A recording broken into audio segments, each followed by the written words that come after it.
Hunter x Hunter or Hunter versus Hunter or Hunter x Hunter, however you call it, was an anime that I was interested in, but I never got to watch it until now.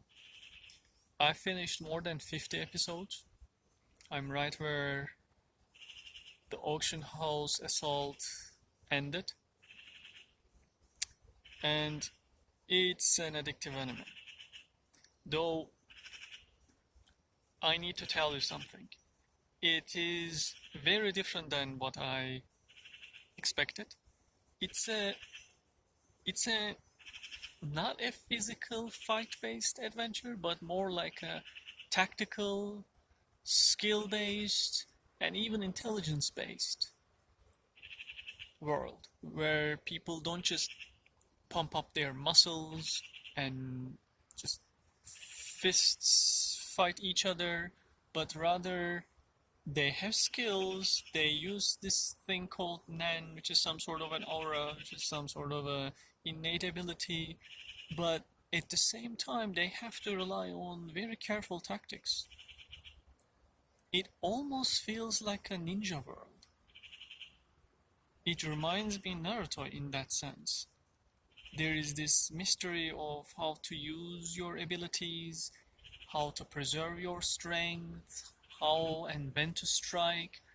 It it's as if they are like ninja. It sounds even more ninja-like than the Naruto itself, where Naruto was sometimes just power-based fight.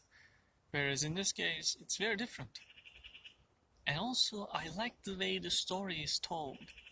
So things are like normal looking and something bam happens, some person that they have introduced and you would think that they would continue with dies. um, there's some blood. There's not a lot of blood, they sometimes don't show it, sometimes they do. It depends just on the instance. um, And now that they have introduced the spiders, they put an emphasis on these villain. I no longer consider them villain. I started to sympathize with them more. They were the evil group, the Phantom Troop that um, caused the Kurapika's bloodline to get massacred, and he's the only survivor and such. But the way that Kurapika is extracting revenge on them and the way they care about each other made me realize that they are not just, stone cold killers. Yes, they are actually. Some of them are, looks like they are devoid of some empathy and some emotion, but they also like mourn their loss.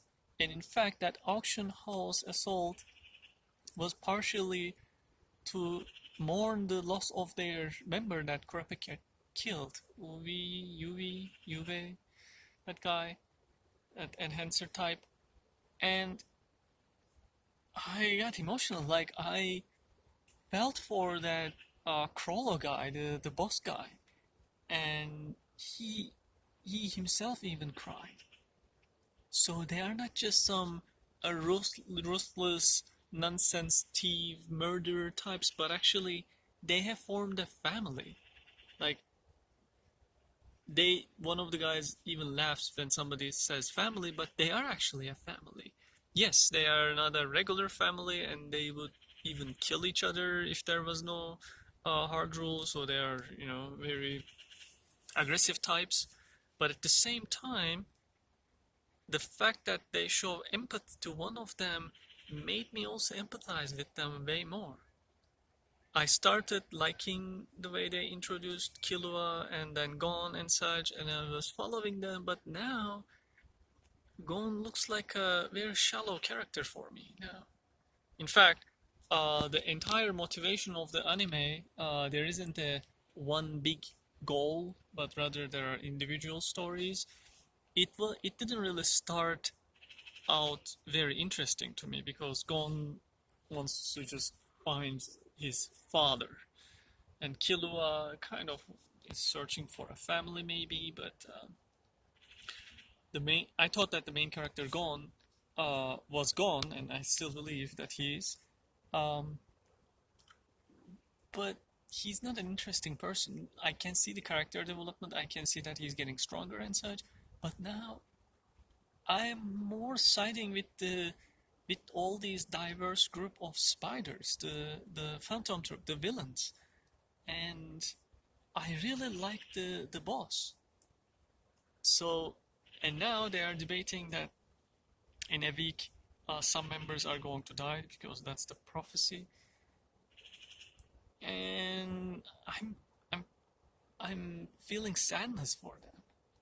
So on one hand, this is a great anime. It has a very unique story and storytelling, especially, and also different characters that the anime cares about. On the other hand, this is one of those animes where I don't think I'm going to be interested in the main characters if they just stay like that. I am more about the not the protagonist but the villains right now. So it will be a bit disturbing for me to see how these spider troop. It's like they are the ones that are hunted right now, even though they are the murderers, and you would think that they would be the ones who are hunting the protagonist, but it's now like role reversal, and I didn't like it. I wish that the Phantom Troop like turns into a more of a um, you know uh, better guys and not no longer the villain anymore. Because to be frank, they are not a strong villain. I mean, they are stealing and killing, but so what? We have seen worse. Anyway, that's my take on Hunter versus Hunter so far.